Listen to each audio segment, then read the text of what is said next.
वो गर्मी का मौसम था। पेड़ पौधे, नदी, झरने सब सूखे पड़े थे। पशु पक्षी बहुत परेशान थे। टूनी गौरैया अपने बच्चों के साथ घोंसले में थी। वो आसमान की तरफ देखते हुए बोली, हे भगवान, इस धरती को ठंडा करो, बारिश करवाओ। अगर इसी तरह गर्मी बरसती रही तो हम लोग अपनी जान खो बैठेंगे। इस तरह वो बड़ी दुखी होकर भगवान से प्रार्थना कर रही थी। इतने में छोटू तोता अपने बच्चों के साथ वहां पहुंचती है। लगता है इन गर्मियों की वजह से कहीं आग लग गई है। उस आग ने हमारे पेड़ को पूरी तरह जला डाला। मुझे समझ में नहीं आया कि मैं कहाँ जाऊँ, इसीलिए अपने बच्चों के साथ तुम्हारे पास आ गई। हमें तुम्हारे साथ रहने दो ना। इस तरह वो दुखी होकर बोलती है। तुम दुखी मत हो दोस्त। मुश्किलों के वक्त अगर दोस्त ही दोस्त के काम न आए तो हम कहाँ जाएंगे भला। इस तरह वो उसकी हिम्मत बांधकर उसे अपने साथ रख लेती है। कुछ दिनों बाद चीचू कौवा और लूसी कबूतर भी अपने बच्चों के साथ वहां पहुंचते हैं। हमारे घर पूरी तरह बर्बाद हो गए हैं, हमें यहाँ रहने दो मित्र। इस तरह वो लोग भी सहायता मांगते हैं। टोनी को कुछ और नहीं सूझता और उन सबको भी अपने साथ रख लेती है। सब लोग मिलजुल कर उस छोटे से घोंसले में ही रहने लगते हैं।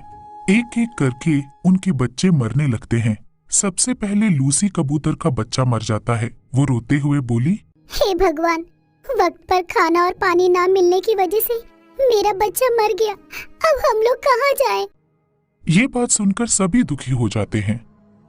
रो मत लूसी, अपने दिल पर पत्थर रख लो, हिम्मत दिखानी होगी तुम्हें। इस तरह वो उसे हिम्मत बांधते हैं। अब मैं जीऊं तो किसके लिए जीऊं? मैं यहाँ से दूर चली जाती हूँ। उसके चले जाने के बाद टूनी गौरैया के बच्चे और चीचू कौवे के बच्चों की भी तबीयत ठीक नहीं रहती। टूनी अपने बच्चों को देखकर रोते हुए बोली, दुखी होने के अलावा मैं कुछ नहीं कर पा रही। इस तरह वो दुखी होने लगते हैं। बच्चे छोटे होने की वजह से भूख सह नहीं पाते और मर जाते हैं। अरे ये सब क्या हो गया? अब मैं यहाँ किसके लिए रहूं? और वो गौरैया से बोली, मित्र, घोंसला छोटा होने पर भी तुमने हमें यहाँ रहने दिया, उसके लिए बहुत बहुत धन्यवाद। मैं तुम जैसे मित्र को कभी नहीं भूल सकती।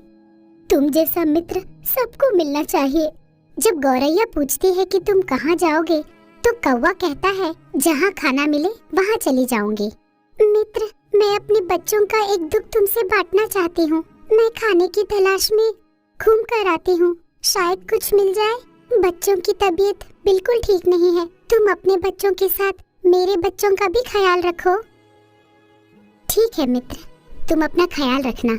तोता खाने की तलाश में वहां से चले जाती है, लेकिन वो तोता वापस नहीं आता और इधर टूनी तोते की राह देखते हुए परेशान होने लगती है। उसके अगले दिन टूनी की तबीयत खराब हो जाती है और इसी तरह नींद में दम तोड़ देती है। ये देखकर तोते के बच्चे और टूनी के बच्चे रोने लगते हैं। माँ, तुम्हें ये क्या हो गया? माँ, उठो ना माँ, माँ, उठो ना। इस तरह वो बहुत दुखी हो जाते हैं। इस तरह वो बच्चे अकेले ही उस घोंसले में रहने लगते हैं और भूख और प्यास की वजह से बेहोश होकर गिर जाते हैं। वो बड़ी दुख और परेशानी से बस अपना दम तोड़ने ही वाले थे, लेकिन तभी एक चील अपने बच्चों के लिए पानी से भरा हुआ एक घड़ा ले जाती होती है। वो घड़ा अचानक फिसल जाता है और इन बच्चों के घोंसले के पास अटक जाता है। उस घड़े से पानी सीधे इन बच्चों के ऊपर गिरता है, जिन्हें ये बच्चे पीते हैं।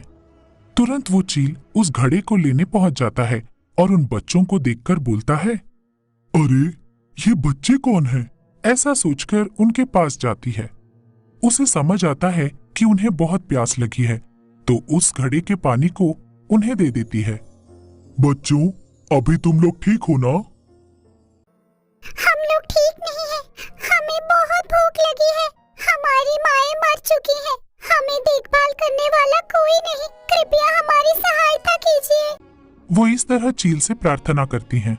चील एक माँ होने की वजह से उन बच्चों का दुख समझती है। दुखी मत हो, मैं तुम्हारी जरूर सहायता करूंगी। ऐसा बोलकर उन्हें अपने पीठ पर चढ़ाकर बहुत दूर उड़ते हुए जाकर अपने घोंसले पर पहुंचती है। अपने बच्चों के साथ उन बच्चों को भी खाना देती है। उन सभी बच्चों की अच्छी देखरेख करने के लिए वो बहुत कोशिश करती है।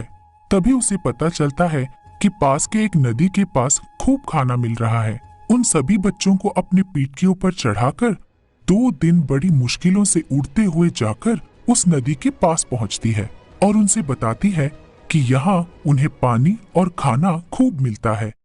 यहाँ तो बहुत अच्छा लग रहा है। बच्चे कहते हैं, हाँ बच्चों, ये जगह बहुत अच्छी है। अगर हम एक अच्छा घोंसला बना लेंगे तो यहाँ आराम से रह सकते हैं।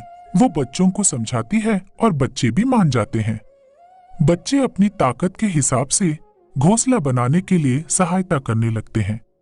कुछ ही दिनों में वो बहुत अच्छा सा घोंसला बना लेते हैं और सब मिलजुल कर खुशी खुशी रहने लगते हैं।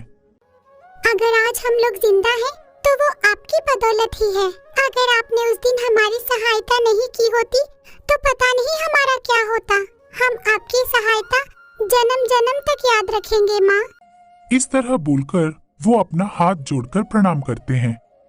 मैं तुम्हारी माँ नहीं हूँ, फिर भी मुझे माँ कहकर बुला रहे हो, तो फिर तुम भी मेरे ही बच्चे हुए ना, और अपने बच्चों की देखभाल करना मेरा कर्तव्य है।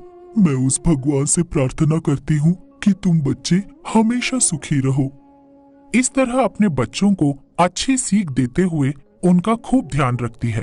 चैनल को सब्सक्राइब करें, लाइक करें, शेयर करें, कमेंट्स करके जरूर